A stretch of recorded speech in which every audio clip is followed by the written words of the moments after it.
Picture this. It's 1:30 a.m. You're scrolling listings, and you find what looks like the perfect place. The price seems reasonable, the monthly payment looks manageable, and you're thinking, wait, why am I still renting? And then your brain does that thing where it tries to turn a massive financial decision into a vibe, like rent is throwing money away, owning is building wealth, so I should buy, right? Here's the thing, rent versus buy is not a moral decision. It's not a personality test, it's math, plus psychology. And most people get destroyed because they only look at one number. They look at the down payment, or they look at the mortgage payment, and they ignore everything else that actually decides whether buying helps you or quietly drains you. So in this video, I'm going to give you the simplest framework I know. 3 numbers, 3 checks. If you can calculate these, you can make a rent versus buy decision in 10 minutes.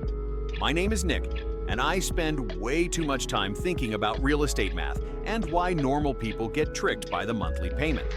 If you're someone who wants to enter the real estate market easily and painlessly without losing money, make sure to hit the subscribe button and give this video a thumbs up if this helps you out.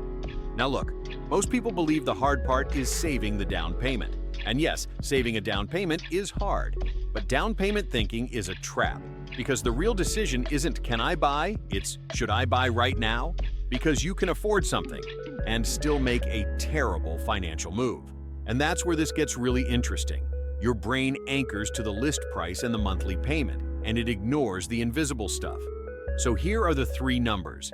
Number 1 is your all-in monthly cost to own. Number 2 is the real comparable rent. And number 3 is your break-even time, how long you're actually going to stay.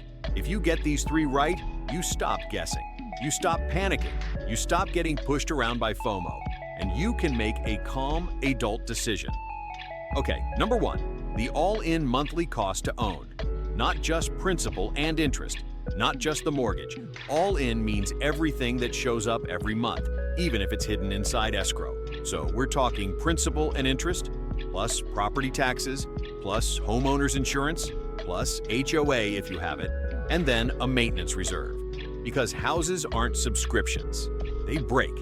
Here's what most people don't realize. You don't get one monthly payment. You get a monthly payment and a bunch of mini payments disguised as adulthood. So when someone says, my mortgage is only $2,600, what they often mean is, my mortgage is $2,600, and I'm pretending the other $700 doesn't exist. And the maintenance reserve is the part everyone hates, because it doesn't feel real until it slaps you. The water heater, the HVAC, the roof, the random leak. The house will eventually ask for money, always. A simple beginner rule is, if you can't comfortably add a maintenance buffer to your monthly cost, you're not ready to own yet. Not because you're lazy, because the math won't forgive you. Now number 2, the real comparable rent. Comparable is the key word. People compare a nice home they want to buy to the cheap apartment they currently rent, and then they act shocked that owning costs more. No. You need to compare the same lifestyle, same neighborhood, similar size, similar condition. Otherwise, you're not doing rent versus buy. You're doing upgrade versus stay broke. So find a real comparable rental. If you're buying a 3-bedroom house in a quiet area, compare that to renting a 3-bedroom house in that area, not a random studio across town. Once you have those 2 numbers, all in owning cost and comparable rent, you calculate number 3. And this is the one that decides everything, the break-even time.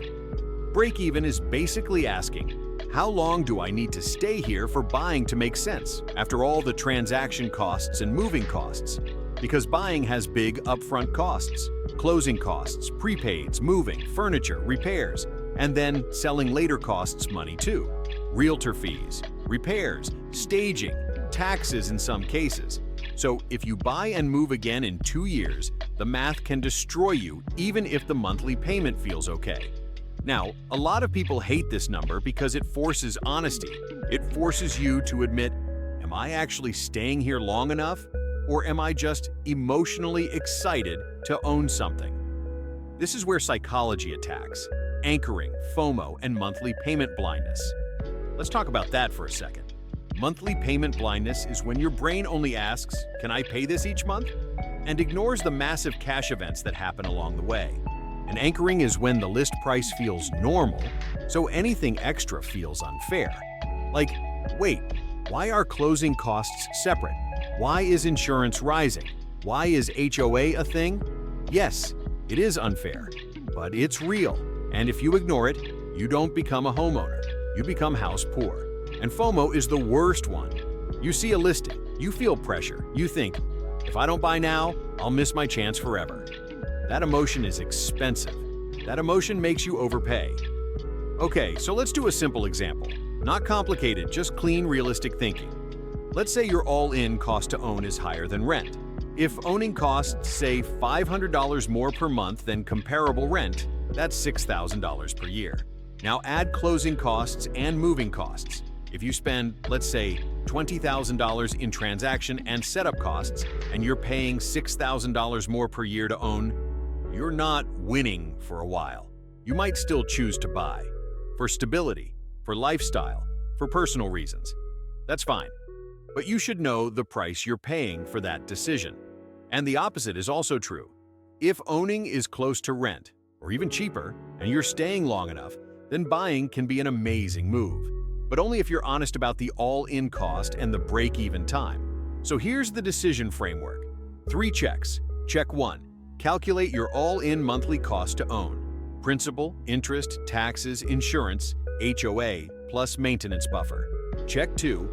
Find a real comparable rent. Same lifestyle, not a downgrade comparison. Check 3. Estimate how long you'll stay. And if your break-even horizon is longer than your likely stay, renting might be the smarter move right now. And here's the part that makes this feel simple. You don't need perfect precision.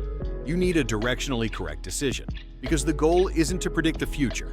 The goal is to avoid the obvious mistakes. Now you might be thinking, Nick, what if rents go up? Or what if home prices go up? Sure, they might. But basing your decision on future hope is how people buy deals that only work in their imagination. Build your decision on today's numbers.